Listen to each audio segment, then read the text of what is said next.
Alrighty, welcome back, ladies and gentlemen, to the Chupacabra Tutorials channel. I am your host, Larry, the delectable Chupanibre man, and today we're going to be setting up and doing basic setup and recommended settings for the Xsplit Gamecaster software, which is one of two premium solutions for local recording and streaming from Xsplit.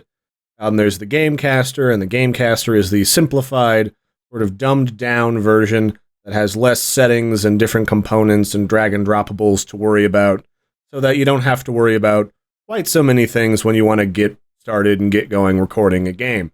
And then there's the Broadcaster, which is sort of the more hands-on approach, which lets you set up individual recording scenes so you can quickly swap between games, between content, whatever you feel that you need to use it for. It also has some better support for your webcam and stuff. So the first page that you're greeted with when you log into the Xsplit Gamecaster is just sort of the Getting Started page, which also contains your options for inputting your capture card to Xsplit. So if you record console games, if you record phone games, if you just like using a capture card to record another computer like I do, then you'll want to click this Enable button right here. And what that will do is allow you to pull in your capture card as your recording source and not have to worry about recording your desktop by mistake or something. Other than that, you just need to make sure that your language is set correct on this bottom Xsplit Gamecaster version bar here, where they've also got their social media links. And occasionally you'll see a couple of extra buttons here on the bottom. The first one is, keeping your software up to date is really important. If you've got a new version of your graphics drivers, sometimes it can conflict with XSplit. So whenever an update becomes available, I completely recommend that you update immediately so that it has the proper support for all of the new fancy games that you might be playing. And then occasionally you'll have a orange or sometimes sort of a dark orangey red colored warning label, and that will inform you if you have something running in the background that might interfere with XSplit recording.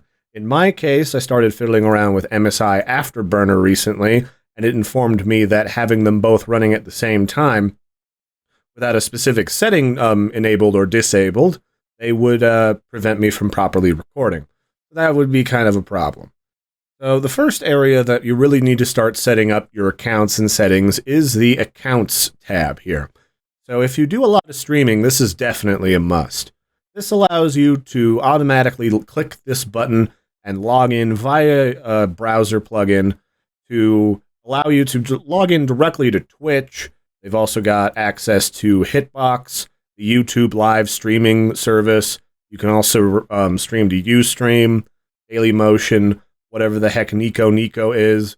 And if your service of choice, sometimes they don't show up on here, even if they're really cool and getting pretty big, every recording company has got a custom settings, login settings that you can input into a game streaming software. So just find these different components in the back end of your account when you log in, input them here, click save, and then XSplit will talk to the back end of whatever service you prefer. Then, of course, you've got video sharing. So if you have a video that you just recorded and either didn't feel like editing or use the built-in editor, you can just have them automatically uploaded to YouTube so that you don't have to worry about logging in yourself via the web and doing it through the web portal. Makes it really easy, really convenient.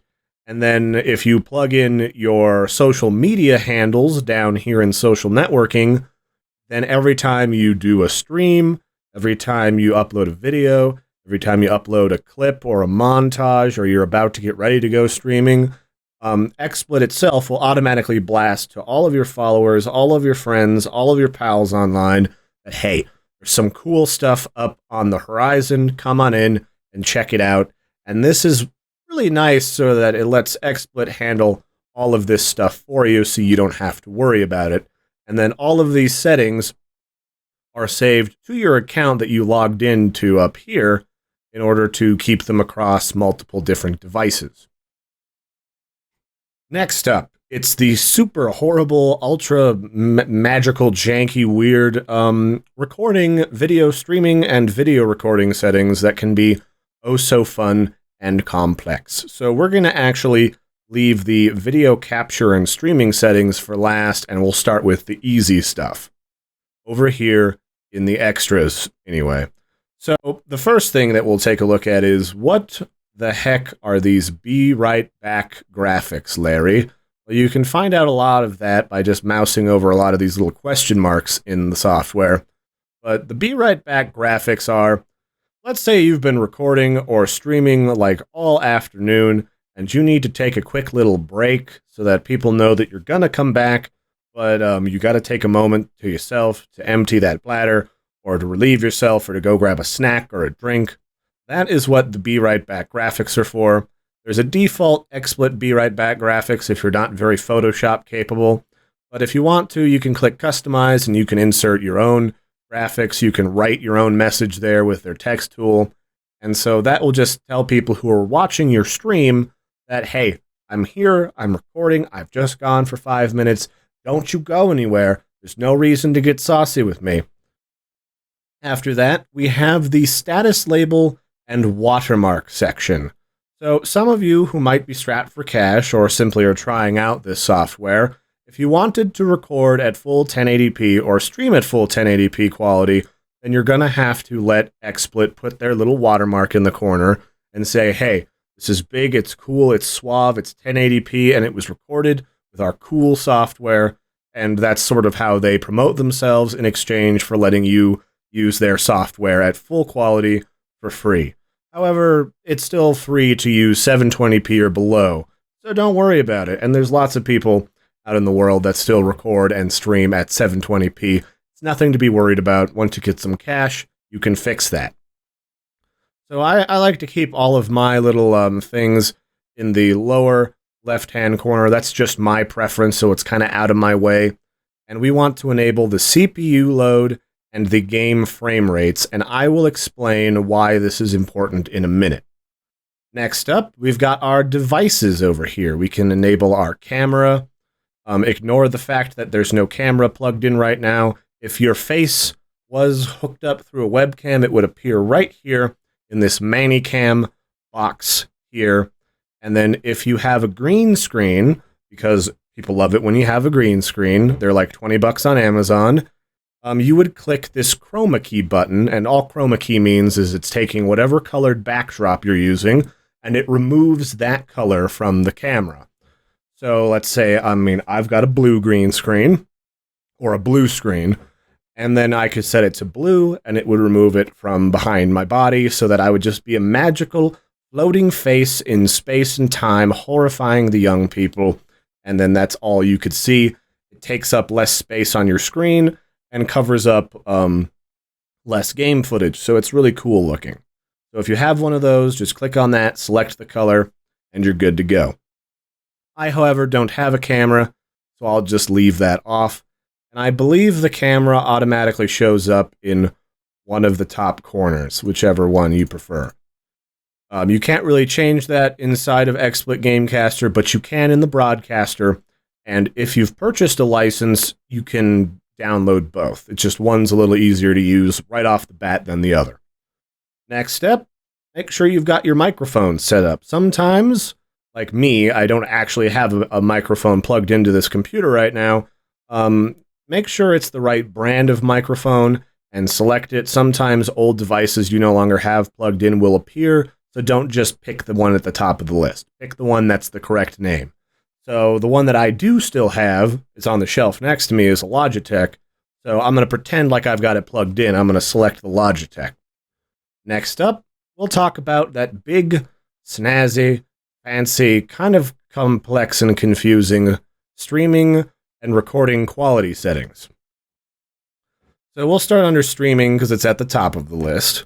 You'll want to make sure that you record at the highest resolution that either your network connection will handle. If you don't have a very fast upload speed, I would recommend leaving it at 720p. But if you've got a big, fat, fancy 10 or above, maybe even 5 or above megabytes per second upload speed, I completely recommend recording and streaming at full 1080p quality.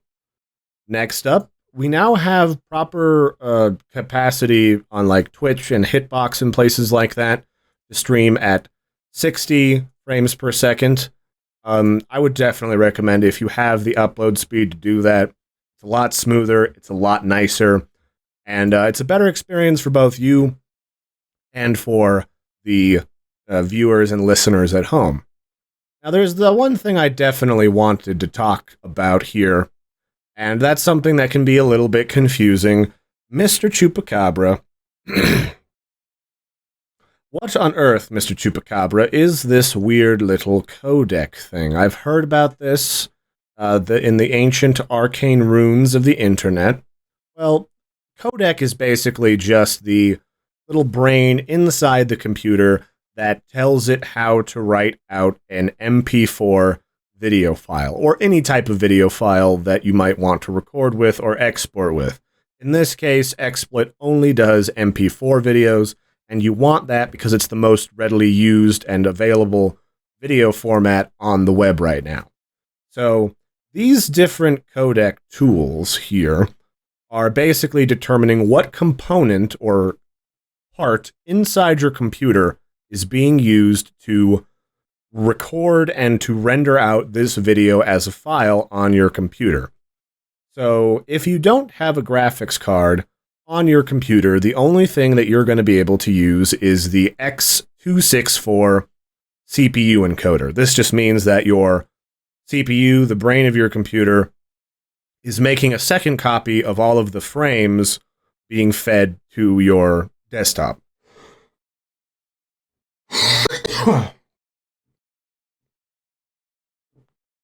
So if you know you don't have a good graphics card in your computer, or you know that you don't have a very good onboard graphics card, then I suggest using the X264 CPU encoder.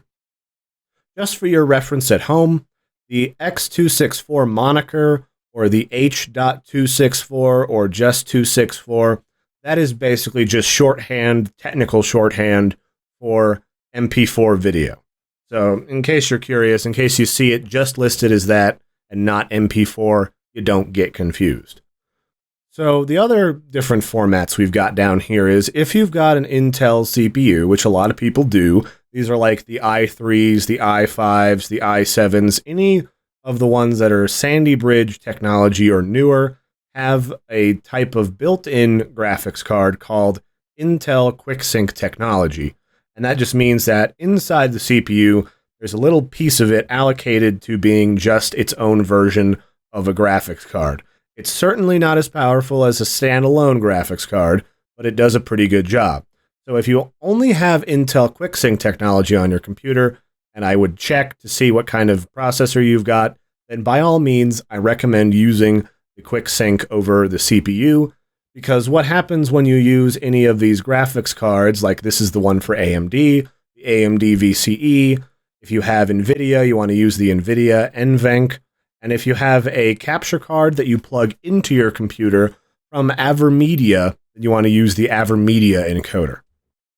But so the difference between using these and using the CPU encoder is each one of your GPUs is already making and recording a video to send to your monitor. So all these are going to do is they're going to make a copy of all of that information already being created and processed and sent to your monitor, and they're going to make a secondary copy on your hard drive.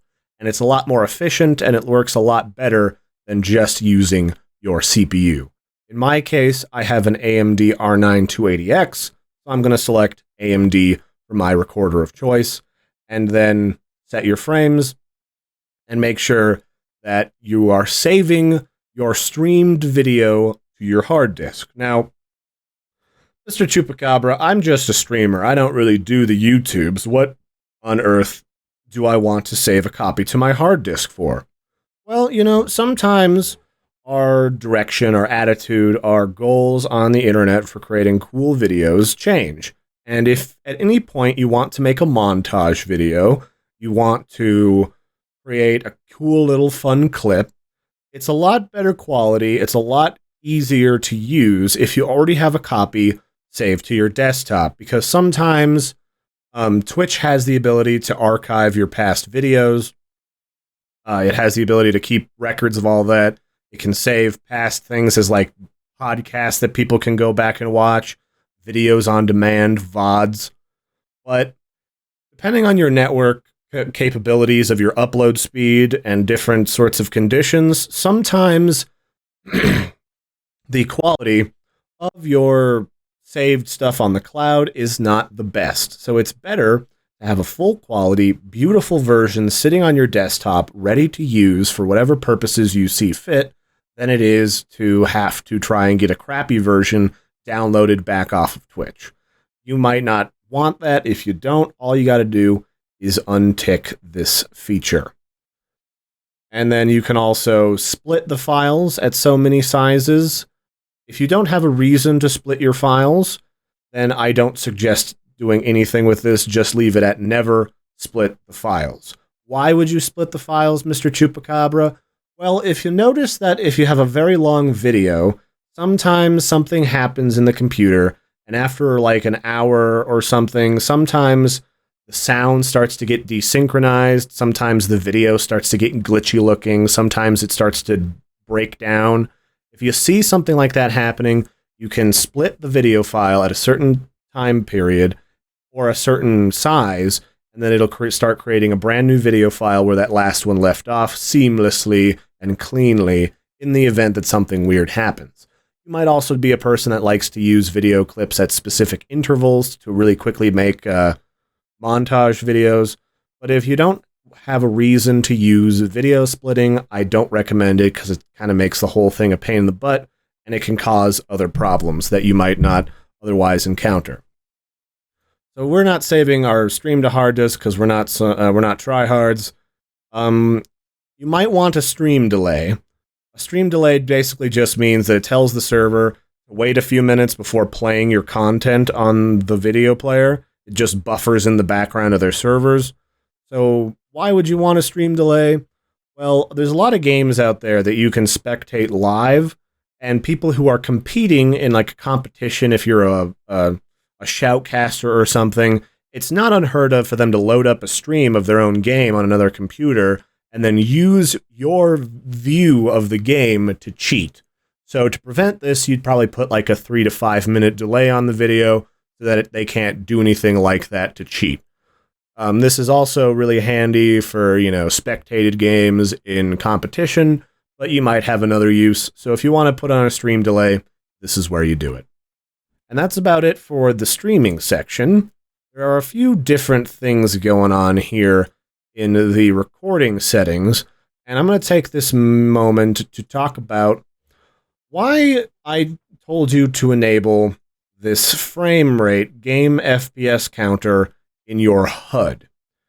And so the reason why you want to enable the game frame rate in your HUD is if you're playing a game that's very resource intensive and you're having it on a beautiful settings that's only barely getting above 30 FPS, it's going to look like crap if you record it at 60 frames per second. Why is that? Well, just because you set this frame rate to 60 FPS does not mean that you're recording up to 60 FPS. All that means is the game recorder will allow frame rates up to 60 FPS, and then anything after that will just get tossed in the bin. So if you're only getting barely 30 frames per second, your video is still going to be only barely 30 frames per second, and if they view it at 60 FPS online, and it's only at like 40 frames per second, it's going to look choppy, it's going to look weird, it's going to look jittery. I don't suggest you do it. So if you don't play at 30, don't record, or if you don't play at 60, don't record at 60. That's the rule. After that, we've already talked about splitting files and why you would do that. I leave mine at never. I have not run into those problems since I upgraded to my new hardware. The other thing is quality. We have 4 settings for video quality here. You've got standard, you've got high, you've got very high, and you've got ultra high. Standard qualities, all of this stuff, these are a very simplistic way of talking about video bit rates. How big or how much detail is getting recorded by the video recorder and how much information is getting thrown out. YouTube doesn't actually use a lot of information in its videos. It uses about 8 to 12 megabits per second for a lot of gameplay videos. Anything beyond that is going to get ultra compressed, and it's not going to be a good day for you. So my recommendation is you leave your video quality at either standard, high, or if you're really being a stickler about it, maybe very high.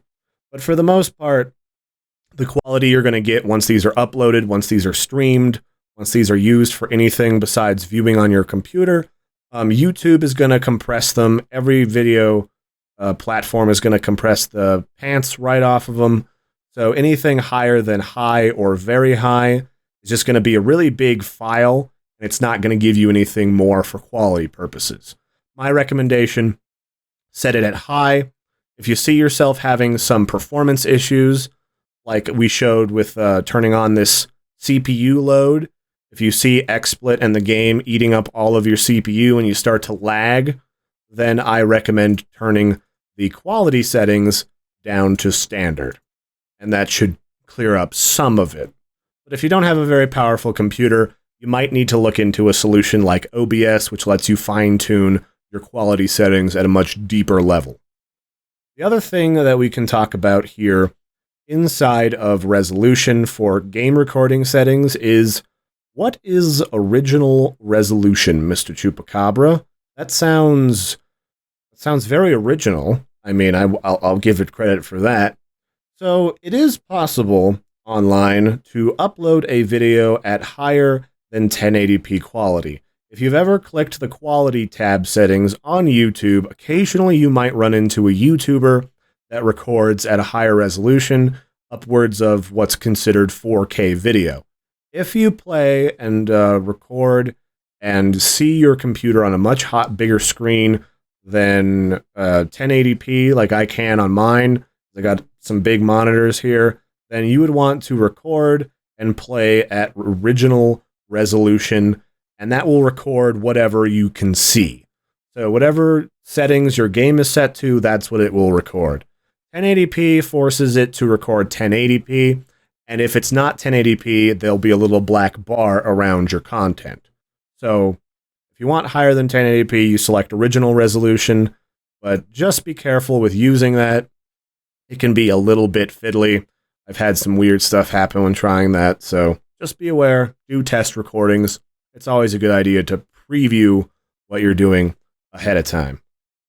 So before we go off and talk about hotkeys and recording places, we got these last two settings. You've got show mouse cursor and allow game switching. Showing your mouse cursor just forces the game capture software to render your mouse. You can see your mouse clicker wherever it is on the screen. Why would you want that? Well, some people like to record tutorials, sort of people like me, and some people like to record adventure point-and-click games. Any game where knowing where the mouse is important for the viewer is a reason why you'd want to click Show Mouse Cursor.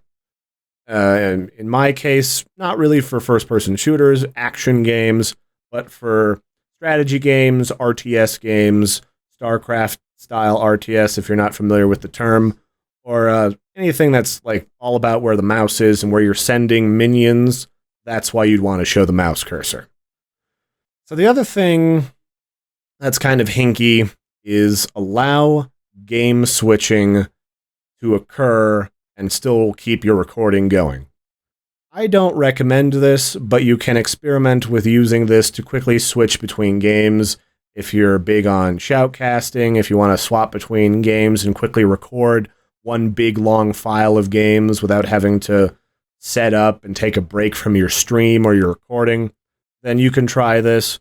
The problem with using allow game switching in the Gamecaster as opposed to broadcasting, sometimes it has trouble detecting both games at once, and you'll switch to another game, you'll hear your audio from you playing that other game, but you won't see the game footage. So my recommendation, leave this turned off and record one game at a time. Turn your recording off, switch to the next game, turn it back on, magic happens.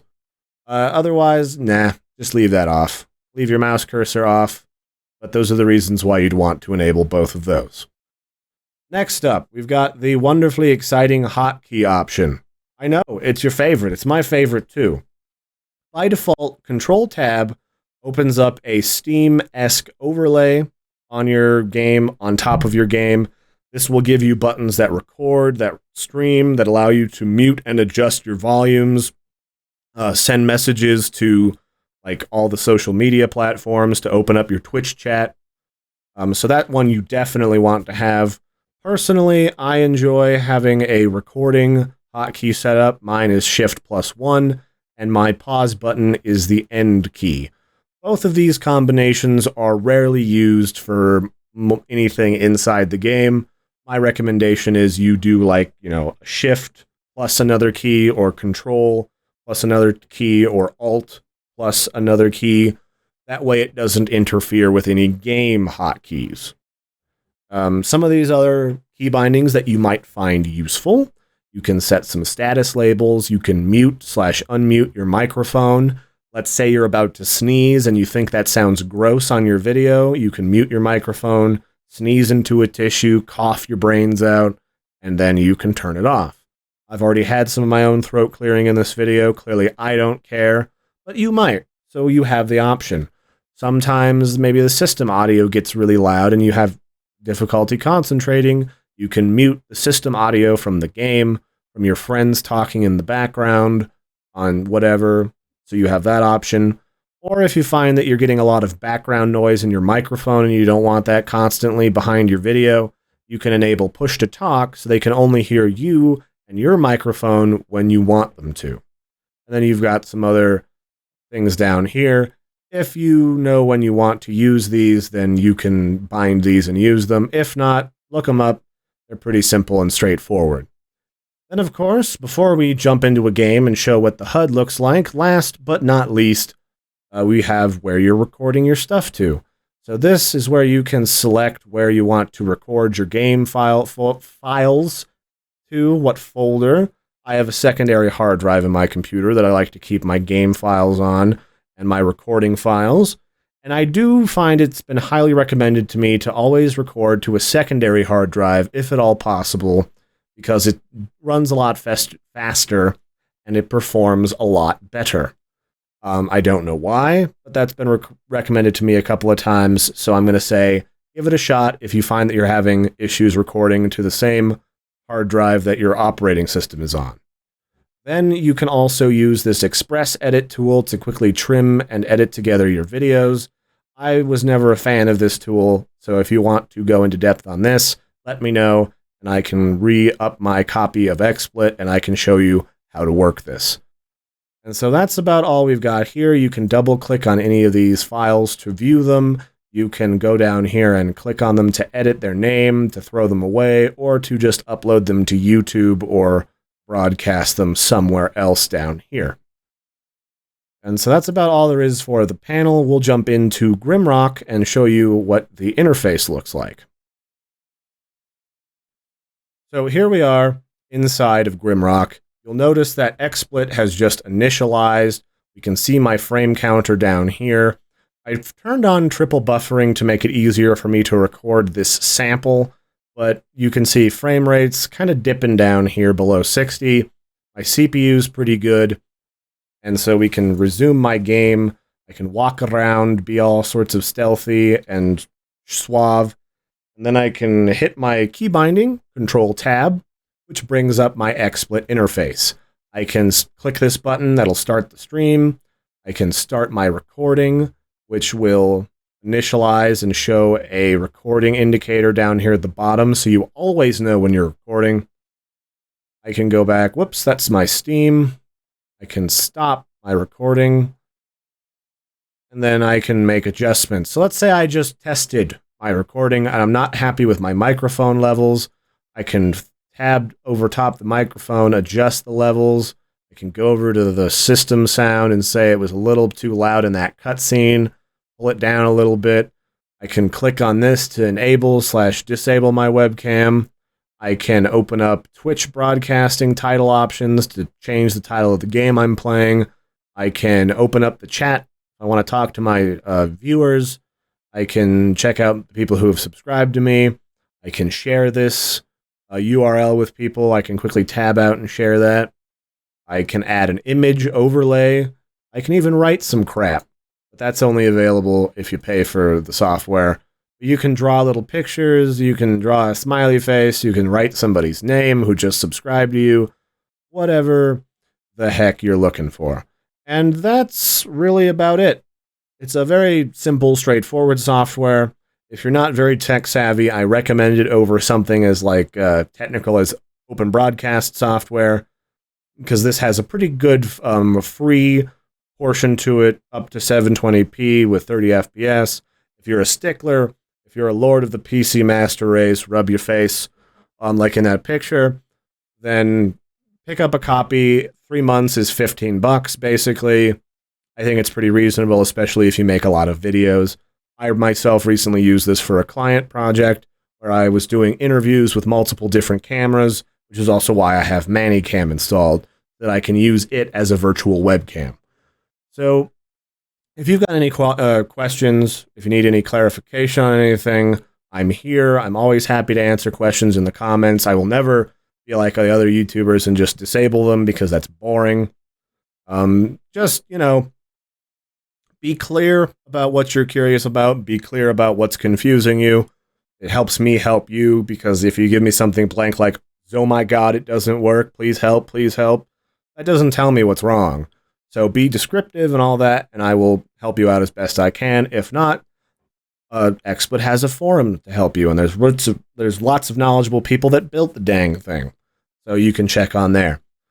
Otherwise, thanks for joining me, Larry the Chupacabra, on this tutorial. Like and subscribe helps me out a whole bunch. Let me know if there's anything that you think would make a good tutorial that you're curious about, or maybe there's a game recording software that you've tried recently and you're having trouble getting it to work, and I can make tutorials for that stuff too.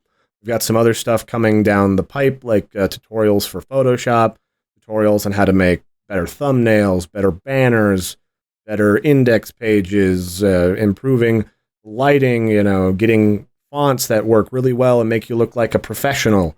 All sorts of really kind of simple stuff, but can also be kind of complex if you don't understand it.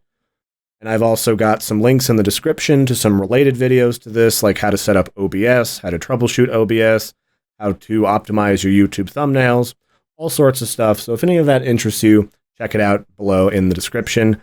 And I will catch you next time. Toodaloo, everybody, and have a good one.